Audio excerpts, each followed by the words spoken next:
Howdy Space Cats! I have a favour to ask of you this week. I'm really getting stuck into my new book and I've got to the stage now where I really need to decide how I'm going to approach the illustrations, and that is where you come in.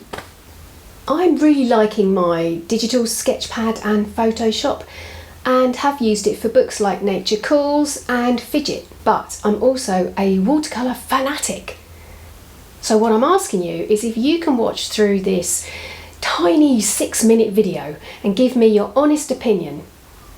I thought I'd compare the two front covers and then ask you to comment or to take part in the poll, and that will really help me to make my mind up.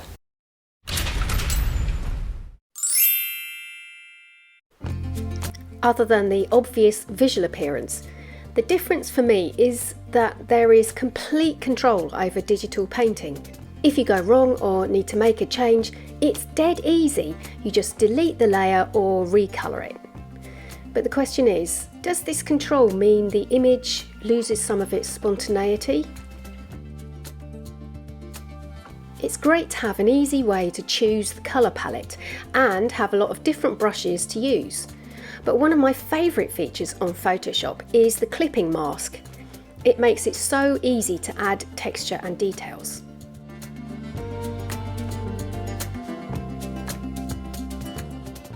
So here's front cover number 1. Cover number 1, the digital illustration. As you know, I do love a spot of watercolour and the Inktense pencils. I like the uninhibited unravelling, as if the pigment has a mind of its own and will do just as it pleases. I'm using the watercolour pencils for the rainbow. Although it looks pretty unremarkable at the moment, you just wait until the water goes on. And this time I'm getting the rainbow the right way up. See top right corner.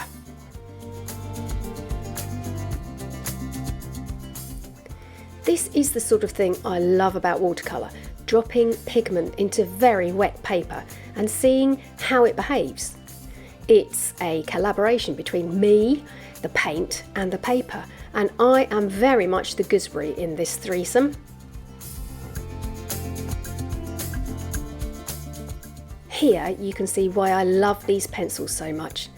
They look pretty ordinary until you add the water. I'm starting with the yellow as it's the lightest value and I really don't want to muddy it.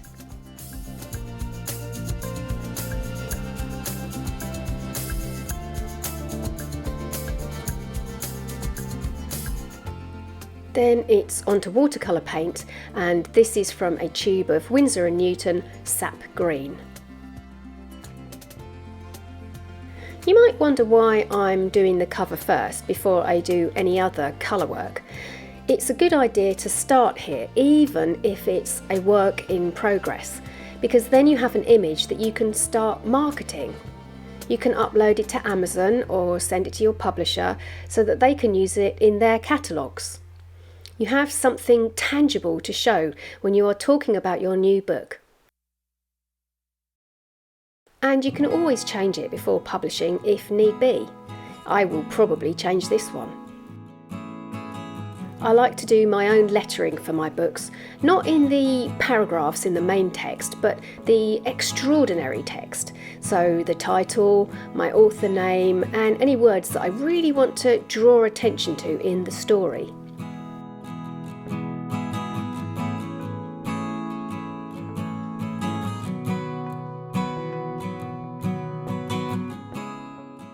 This story is about an imaginary friend, so I wanted the girl with the plaits to be quite vibrant in colour and the angel to be paler and a bit more ethereal.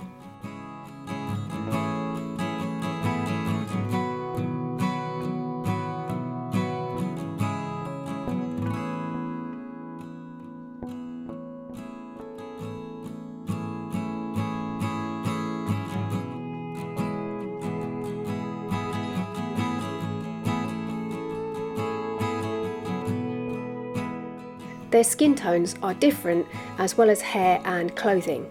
The girls' leggings are a nod to Pippi Longstocking, one of the greatest characters for girls. I've kept the colour palette similar for both pieces of work to make it easier for you to compare them, and I'd be extremely interested to have your opinion. Which do you like better? Number 1, which is digital, or number 2, which is watercolour and pencil? I've used a jelly roll pen, that's 0.8, to whiten up the flowers where the green has seeped in.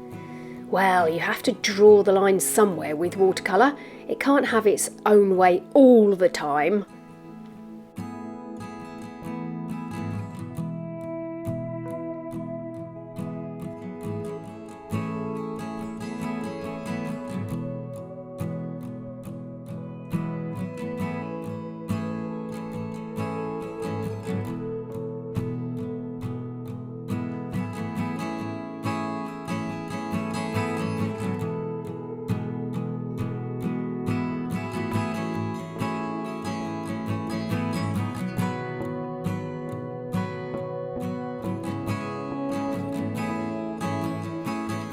And as I say, this isn't necessarily the finished front cover, but it's good to start somewhere, and to paraphrase Julie Andrews, it's a very good place to start. Next week I'll be doing a video on my go-to art supplies because literally everybody asks me, so I thought I'd divulge my secrets. Until then, I'm off to take part in the National Flying Ant Count. I mean, I don't know how they expect us to be accurate because they don't stay still long enough. I will see you next week. Nanu nanu.